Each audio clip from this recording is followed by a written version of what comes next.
Hello, my name is Eckhardt and I'm going to talk to you about the material culture of grooming, about the objects that the Romans used to look good.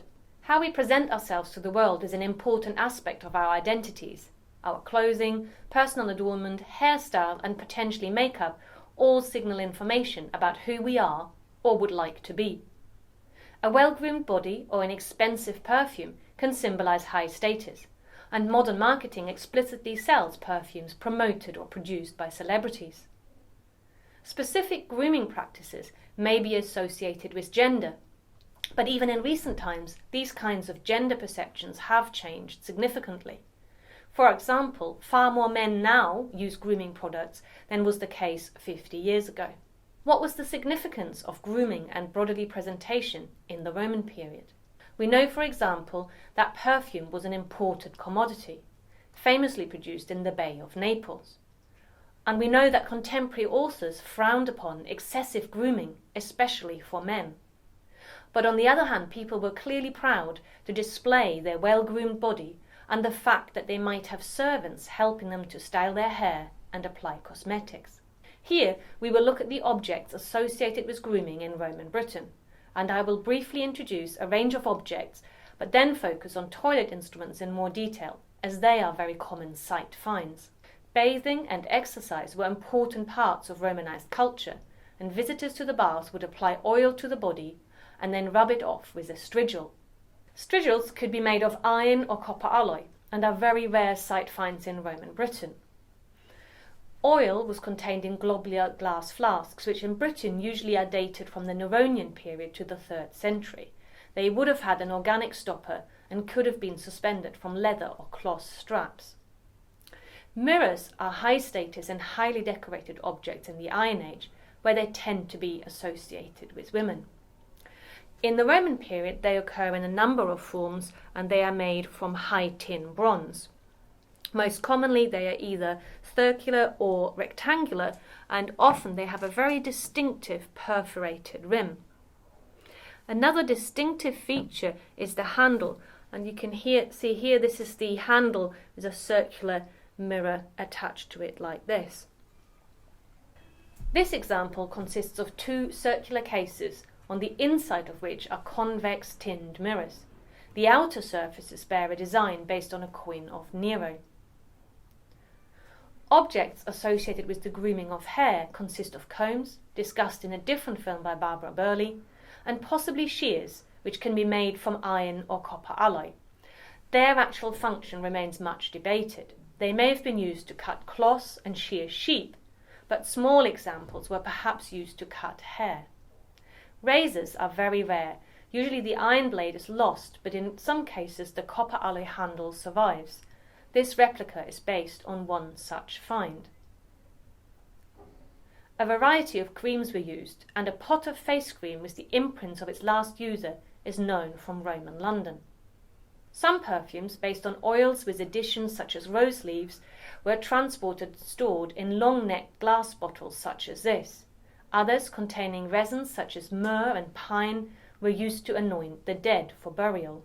This very fine glass vial, found in a burial, would have held a perfumed oil that was perhaps extracted by removing the long jet rod and then apply the perfume.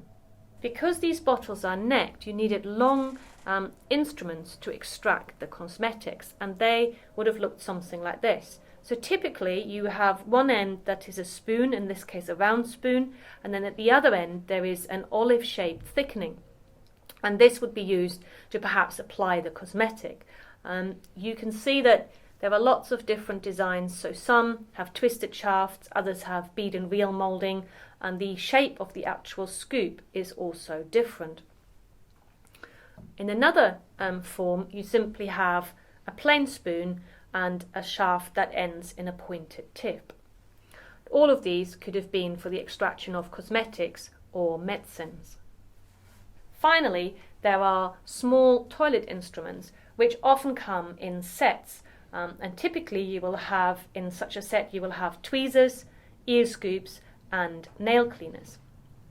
Now, tweezers are actually very simple objects made from copper alloy. They're usually plain Sometimes they have a very simple decoration along the edge, or perhaps a zigzag design, and they would have been used to remove hair, or in the larger and better made examples, they may have been used in surgical procedures to extract bone. The ear scoops, or so-called ear scoops, are small objects.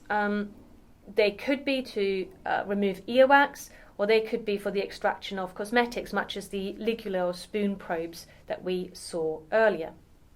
The third object often found on these sets is a so-called nail cleaner. And nail cleaners are defined by having a bifid tip, so they split at the bottom end, and they may have been used to either clean nails or trim cuticles. Whatever their exact function was, they were certainly associated with grooming because they occur on these sets. There are a number of subtypes, some with distinct regional distributions. For example, this type is typical of the southeast. It has the loop set at an angle to the blade and linear decoration on the blade. It may have been produced in the Baldock area of modern Hertfordshire. Other nail cleaners have simple suspension loops or some form of decorated head.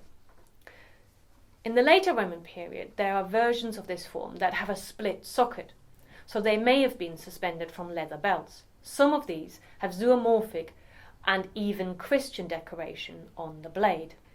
A survey of nail cleaners from London has shown an interesting distribution, with some continental styles in the western and central areas of the town, but Romano-British styles in the eastern part of the town and south of the river, perhaps indicating the differing identities of the early inhabitants of London. Now, what is really striking about nail cleaners is that they have a distribution that is virtually limited to Britain. They're very rare finds on the continent, and in that they are quite similar to another very British grooming instrument, the cosmetic grinder. Now, these consist of a mortar, a boat-shaped mortar, and a pestle. And both of these could be suspended, so they have a suspension loop, in this case at the centre of the mortar element, and they probably for the production of cosmetics. When we look at the contexts of toilet instruments, and especially nail cleaners, they seem to be most common on smaller settlements and rural sites. So perhaps they were used mainly by the local population and not incomers. Very rare instruments are files, single picks, or curved picks. We don't know whether toilet instruments were kept in boxes at home, carried in bags, or proudly displayed as part of flashy brooches. They could also be suspended from belts, like this replica of a find from Roman London. Now, this has the nail cleaner, the tweezers, and the ear scoop, but also two more unusual instruments, possibly a file and a curved pick. And these are all suspended from a bar, above which is an enamelled element and a suspension loop. Objects associated with grooming have been described as a technology of the body, and they were used in the Roman period to express a range of ideas, including status, age, and gender. It is only through an analysis of their contexts that we can understand these meanings better.